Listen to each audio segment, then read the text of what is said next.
साथियों नमस्कार, आप सभी का स्वागत है हमारे चैनल पर।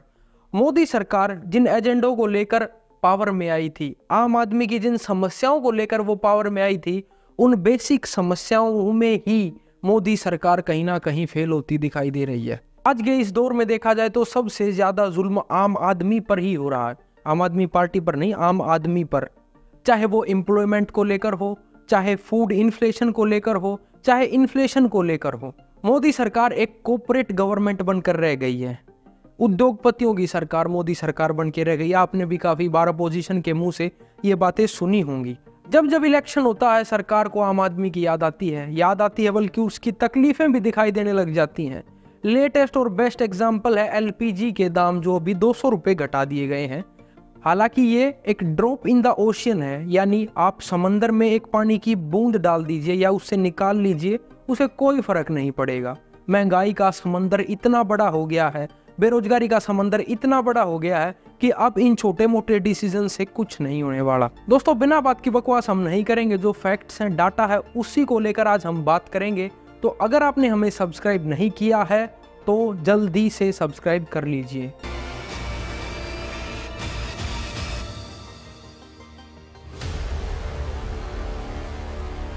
दोस्तों रिजर्व बैंक ऑफ इंडिया ने हमारे देश में महंगाई का एक टॉलरेंस लेवल सेट कर रखा है कि अगर इस परसेंटेज से ज्यादा महंगाई जाएगी तो वो बर्दाश्त के बाहर होगी, और वो टॉलरेंस लेवल है 6%। तो दोस्तों फूड इन्फ्लेशन का जो लेवल था वो जुलाई में था 10%, अगस्त में था 8%, जो कि टॉलरेंस लेवल से कहीं ज्यादा है। अब कुछ हम तो वक्त कहेंगे कि कहाँ है महंगाई, हमें तो नजर ही नहीं आ रही महंगाई कहाँ है। महंगाई है तो लोगों की आय भी तो बढ़ रही है। रुको जरा, सबर करो। कंज्यूमर प्राइस और एम्प्लॉयमेंट के एक डाटा के अकॉर्डिंग इंडिया में जो फूड प्रिपरेशन कॉस्ट है, यानी आम आदमी जो घर में खाना बनाता है, उसकी कॉस्ट 65% तक बढ़ गई है। वहीं दूसरी तरफ और जो वेजेस है, यानी जो इनकम है, वो सिर्फ 37% बढ़ी है। यानी महंगाई बढ़ गई 65% और इनकम बढ़ी सिर्फ 37%। तो जो अंधभक्त आपको बातें बता रहे हैं वो बता तो ठीक रहे हैं, लेकिन अधूरी बता रहे हैं।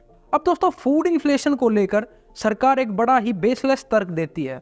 वो तर्क ये है कि जितनी भी डेवलपिंग कंट्रीज हैं उन सभी में फूड इन्फ्लेशन बढ़ रहा है, यानी खाने में जो महंगाई है वो बढ़ रही है। फिर से बात तो सही है लेकिन ये भी अधूरी है।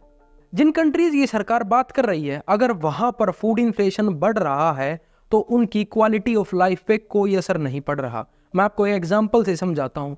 अगर उन कंट्रीज में किसी भी एक पर्टिकुलर चीज का दाम बढ़ता है तो वो उसको यूज करना बंद नहीं कर देते हैं, वो हॉलीडेज पे जाना बंद कर देंगे, नई गाड़ी खरीदना बंद कर देंगे, अपने ट्रिप्स को प्लान करना बंद कर देंगे। लेकिन इंडिया में ऐसा नहीं है। जब इंडिया में टमाटर 200 रुपए किलो था तो ढेर सारे घर ऐसे थे जिन्होंने टमाटर को यूज करना ही बंद कर दिया, उसकी कंजम्पशन को कट कर दिया। इसका बेस्ट एग्जाम्पल है मिल्क। 2023 के एक सर्वे के अकॉर्डिंग 40% घरों ने दूध की कंजप्शन को या तो कम कर दिया है या बंद कर दिया है due to high prices of milk. अब दूध ही नहीं पिएंगे तो माल न्यूट्रिशन के केस हमारे देश में बढ़ेंगे, जिसकी वजह से हंगर इंडेक्स में जो हमारी रैंक है वो दिन प्रतिदिन बढ़ती ही जाएगी। दोस्तों अब जब वर्ल्ड से कंपैरिजन हो ही रहा है तो मैं आपको कुछ डाटा और बता देता हूँ। ग्लोबल फूड प्राइसेस पूरी दुनिया में 11% कम हुए हैं और इंडिया में 6.5% बढ़ गए हैं। अरे बाप रे, ये तो धोती खोल रहा है। अभी और डाटा मैं आपको बताता हूँ। परचेजिंग पावर पैरिटी के अकॉर्डिंग देखा जाए तो 2022 में एलपीजी के दाम पूरी दुनिया में इंडिया में सबसे ज्यादा थे। पेट्रोल के दाम पूरी दुनिया में इंडिया में तीसरे नंबर पर सबसे ज्यादा थे। डीजल के दाम इंडिया में पूरी दुनिया में 8वें नंबर पर सबसे ज्यादा थे। दोस्तों जब से बीजेपी सरकार पावर में आई है लगातार एक्साइज ड्यूटी बढ़ा रही है, यानी पेट्रोल और डीजल पर टैक्स। एक टाइम ऐसा आ गया था पेट्रोल पर जो एक्साइज था वो 250% बढ़ गया था और डीजल पर 800%। 2024 से लेकर अब तक एक्साइज ड्यूटी से जो रेवेन्यू जनरेट हुआ वो 22 लाख करोड़ है।